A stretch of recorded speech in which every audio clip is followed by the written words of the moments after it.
એક મહત્વના સમાચાર તોડકાંડના આરોપી તરલ ભટ્ટને લઈ એટીએસની ટીમ પહોંચી છે જૂનાગઢ કોર્ટ। સસ્પેન્ડેડ પીઆઈ તરલ ભટ્ટને સેશન્સ કોર્ટમાં રજૂ કરવામાં આવી રહ્યો છે।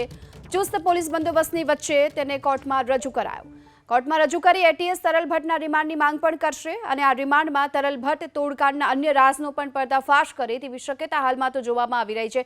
સીધા દ્રશ્યો સામે આવ્યા છે। જૂનાગઢ સેશન્સ કોર્ટમાં તરલ ભટ્ટને લઈને હાલ એટીએસની ટીમ પહોંચી છે અને રિમાન્ડની માંગ કરવામાં આવશે। તરલ ભટ્ટની ગઈકાલ મોડી રાત સુધી પૂછપરછ પણ થઈ હતી અને હવે જ્યારે તેમના રિમાન્ડની માંગ કરવામાં આવશે તો તેને લઈ મહત્વના પર્દાફાશ થાય તેવી પણ શક્યતા છે। 7 દિવસ સુધી તે ક્યાં ફરાર હતો તેના પણ ખુલાસા થઈ શકે છે। આ સાથે જ આ તોડકાંડમાં કોની સંડોવણી છે તેનો પર્દાફાશ પણ થશે।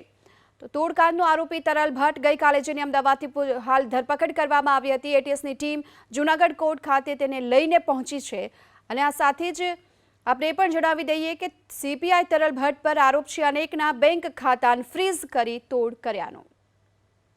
सामान्य आरोपी ने मीडिया समक्ष प्रस्तुत करवामा माहिर पोलीस आज तरल भट्ट करोड़ों कौभांड करनार तरल भट्ट ने छाने चुपे थे कोर्ट में लई गई है। जे रीते गई काले मीडिया ने तरल भट्ट थी दूर राखवामां आवी हती, जे रीते गई काले एटीएस ऑफिस नी बहार मीडिया समक्ष जे रुख अख्तियार कर्यो तो एक प्रकारनी रणनीति અહીં જૂનાગઢ कोर्ट में प्रस्तुत कराई અને मीडिया थी जेटली पॉसिबिलिटी होय तेटली तरल भट्ट ने दूर राखवाना प्रयत्न करवामां आवे छे।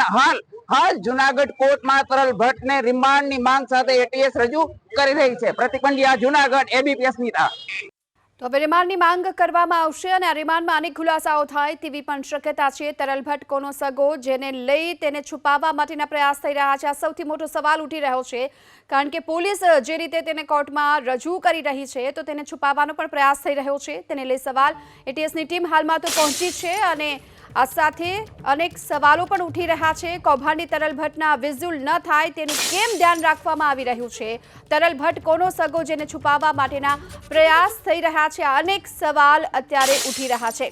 આ સાથે તરલ ભટ્ટ કોનો સગો જેને છુપાવવા માટેના પ્રયાસ થઈ રહ્યા છે? મીડિયા સમક્ષ તેના વિઝ્યુઅલ્સ ન આવે તેની તકેદારી કેમ રાખવામાં આવી રહી છે? કૌભાંડી તરલ ભટ્ટ છે તેના વિઝ્યુઅલ ન થાય તેનું કેમ ધ્યાન રાખવામાં આવી રહ્યું છે? જૂનાગઢ પોલીસ તરલ ભટ્ટનું શૂટિંગ ન થાય તેનું કેમ ધ્યાન રાખી રહી છે? તેને લઈ અનેક સવાલ ઉઠી રહ્યા છે। તરલ ભટ્ટને જ્યારે કોર્ટમાં લઈ જવામાં આવી રહ્યો હતો તો એ દરમિયાન તેનું શૂટિંગ ન થાય તેનું ધ્યાન રાખવામાં આવી રહ્યું છે। આ અંગે વધુ વિગતો મેળવીએ સંવાદદાતા પ્રતિક આપણી સાથે જોડાઈ ચૂક્યા છે। પ્રતિક, તરલ ભટ્ટને જ્યારે કોર્ટમાં રજૂ કરવા માટે પોલીસ લઈ જઈ રહી હતી તો કેમ છુપાવવાનો આ પ્રયાસ? બિલકુલ મોટો સવાલ આ છે કે તરલ ભટ્ટ મીડિયાથી શા માટે દૂર રાખવામાં આવી રહ્યો છે? જે રીતે ગઈકાલે એટીએસ ઓફિસ ખાતે આપણે જોવા મળ્યું એ જ પ્રકારનો ઘટનાક્રમ તમે કહી શકો આજે જૂનાગઢ કોર્ટ ખાતે જોવા મળ્યો। તરલ ભટ્ટને આજે કોર્ટમાં રજૂ કરવાના હતા। તરલ ભટ્ટ જૂનાગઢ કોર્ટ કેમ્પસ ખાતે એટીએસની આરે પહોંચે એ પૂર્વે જ અહીં જૂનાગઢ પોલીસનો સ્ટાફ બંદોબસ્ત કરી દેવાયો હતો, સ્ટેન્ડ બાય કરી દેવાયો હતો।